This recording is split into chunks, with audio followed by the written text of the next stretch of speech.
Olá, Cassiano Bittencourt, pela Visão Estrategista. Para a gente começar aí com a primeira análise dessa nova temporada de balanços. Então a gente começa com a Camil, que divulgou o balanço ontem e hoje teve a teleconferência.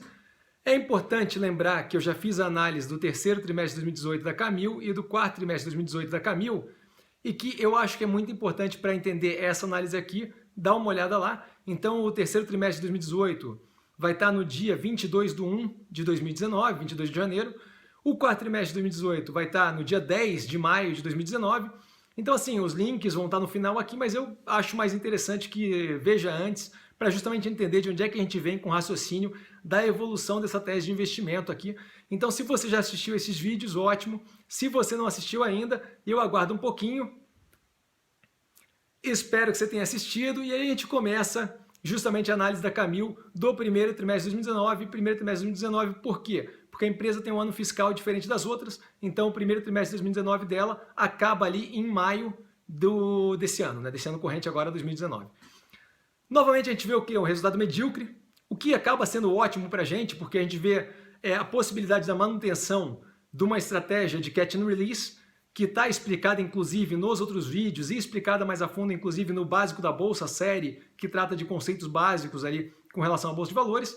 Então assim, você fala, pô, Cassiano, o resultado foi medíocre, você está dizendo que foi bom. Sim, porque o problema não está no resultado ser negativo ou positivo. O problema está quando o resultado pega a gente de surpresa. Então, contanto que a gente tenha previsto o que vai acontecer, é ótimo para a gente consegue lidar com a situação, porque a gente já está preparado para aquilo. E é justamente o que aconteceu aqui, a gente viu uma manutenção dessa tese de investimento que nos permite ali operar com catch and release. Por que essa manutenção? Essa manutenção porque a consistência da mediocridade do resultado mantém justamente essa consistência na banda de oscilação de preço, que é justamente o que permite a gente fazer aquele catch and release de pegar a ação num preço, liquidar ela 5, 10% acima, pegar novamente quando cai e ficar brincando com isso, né, jogando com isso. Então assim, entendendo ali o resultado, só para a gente fazer o nosso due diligence e garantir que a gente entenda bem ali como é que está a operação, a gente vê que a receita líquida da empresa bateu aí em 1,2 bi no primeiro trimestre de 2019, um crescimento ali de 23,2%. Esse crescimento não impressiona porque no primeiro trimestre de 2018 ela não contava ali com a SLC Alimentos, então é natural que tenha um crescimento justamente através desse M&A, dessa compra de uma outra operação. A gente vê que com esse crescimento tem uma deterioração ali da margem EBITDA.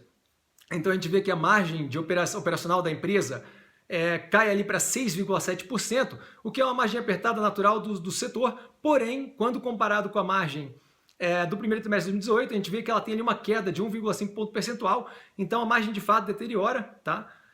E justamente daí vem aquela história do resultado medíocre. Além disso, isso especificamente causado em grande parte ali por causa do aumento do custo de matéria-prima, especialmente quando a gente fala de arroz, feijão e açúcar, que representam ali 63% da receita líquida, e a dificuldade que ela teve de repasse desse aumento de matéria-prima para o preço. Isso a gente vê aqui embaixo, justamente ele representado o preço final dela, o quanto cresceu, e o custo da matéria-prima, o quanto cresceu. Então a gente vê ali que de fato, naturalmente, ela vai ter uma deterioração na margem de um pedaço importante da receita líquida dela. Esses três fatores, arroz, feijão e açúcar, compõem ali, como eu disse, 63% da receita líquida. Então, de fato, algo que reflete negativamente ali no operacional, né? Quando a gente vê os mitigadores, por quê? Porque a gente tem essa deterioração na operação, mas por outro lado tem os pontos que vêm para mitigar, justamente que permitem que a gente continue operando naquele esquema de catch and release, né? A gente vê ali que as reformas estruturantes no Brasil, a gente está para passar a Previdência aí, e vem uma sequência de reformas no pós-Previdência, né? Já está inclusive a equipe econômica montando aí toda uma agenda de novas reformas e medidas. Isso deve gerar um aquecimento econômico no Brasil, que deve justamente possibilitar o repasse, pelo menos de parte desse preço, e causar um efeito positivo no médio e longo prazo. Então não esperem nada brilhante para o próximo trimestre, né? A própria empresa reconhece que o segundo trimestre ainda vai ser um pouco apertado, o segundo trimestre de 2019. Inclusive, o segundo semestre ainda deve ver algum tipo de evolução mais pequena. A gente vê também um aumento marginal de market share, o que garante ali a manutenção da relevância das marcas, que, como eu cito nos outros vídeos, é muito importante para a manutenção dessa estratégia do catch and release, que é o quê? Marcas fortes que garantem que o preço da ação não caia ali abaixo de R$6. Então a gente vê que o arroz atinge um market share ali de 9,1%, um aumento de 0,3 pontos percentuais frente ao primeiro trimestre de 2018. O feijão atinge 6,8%, aumento marginal ali de 0,1 ponto percentual. O açúcar, 36,2%, então um market share considerável aí no Brasil, um aumento de 0,2 pontos percentuais frente ao primeiro trimestre de 2018. A sardinha atinge um market share de 41%, aumento de 0,9 pontos percentuais frente ao primeiro trimestre de 2018.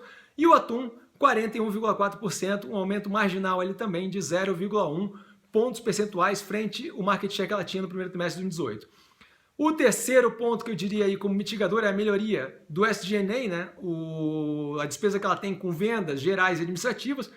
Então, esse ponto já tinha sido citado na análise do quarto trimestre de 2018 como algo que a empresa estava trabalhando ali justamente para espremer custo e reduzir ali as despesas. A gente vê que isso daí tem um efeito positivo para o médio e longo prazo também, então não esperem nenhum tipo de melhoria muito grande vinda disso, até porque os competidores devem correr atrás e pressionar um pouco aí essa margem. Então afeta o médio e longo prazo e a gente vê que esse SG&A, o custo que ela tem, o custo de despesas que ela tem com vendas gerais e administrativas, vai ali de 20,21% da receita líquida, ou seja, como proporção da receita líquida, no primeiro trimestre de 2018 para 19,28% no primeiro trimestre de 2019, uma queda de praticamente aí um ponto percentual, que é muito forte. Como outro ponto, a gente vê a reorganização das plantas e malhas logísticas da empresa. A empresa está com todo um projeto aí para racionalização da operação, uma vez que eles compraram a operação da SLC Alimentos. Então isso também deve ter um efeito positivo no médio e longo prazo. Todas as coisas conseguem mitigar a operação, a deterioração da operação, para a gente poder continuar operando através do Catch and Release. Além disso, mesmo com a pior operacional, a gente vê que tem uma melhoria na margem líquida, então o lucro líquido atinge ali 50 milhões de reais, com a margem aumentando 0,8 pontos percentuais, atingindo 4% de margem líquida. Então, assim, apesar de uma piora operacional, a gente tem uma melhora aí na rentabilidade dela, o que afeta diretamente nós como acionistas, né? Torna a ação mais importante, mais interessante. E o fluxo de caixa operacional, que continua positivo em 100 milhões, então a empresa está gerando caixa, o que facilita bastante a operação dela, sem a preocupação de eventualmente aquele negócio ali e num direcionamento de não ter volta, né? Além disso, como último ponto, aí a gente vê que ela teve um aumento marginal da alavancagem, isso é positivo, então ela mesmo com essa piora operacional não tem ali uma piora muito grande no endividamento, o endividamento dela atinge 2,2 vezes, isso quando a gente fala alavancagem, né, dívida líquida sobre EBITDA, atinge 2,2 vezes, frente 2,1 vezes no quarto trimestre de 2018, então assim um aumento muito marginal da alavancagem.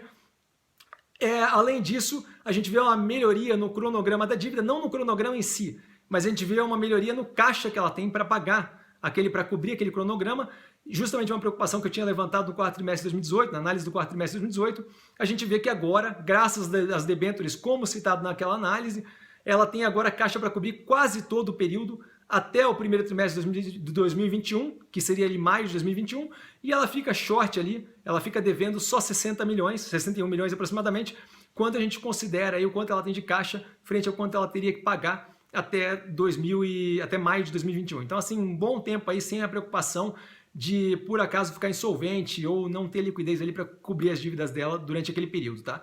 Então, assim, basicamente eu vejo que a manutenção da estratégia de Catch and Release, mais adaptada como no quarto trimestre de 2018. Então, assim, eu vou ver ali a oscilação na faixa de preço entre R$ 6,00 e R$ 8,00 e eu vou travar ali para mim um ganho entre 5% e 10%, não mais em 10%, por quê? Porque a gente está vendo que ela está oscilando cada vez menos, então eu travo ali um ganho entre 5% e 10% e eu opero isso com blocos ali que sejam representativos de aproximadamente 1% a 4% do meu portfólio, dependendo do meu apetite para risco, tá?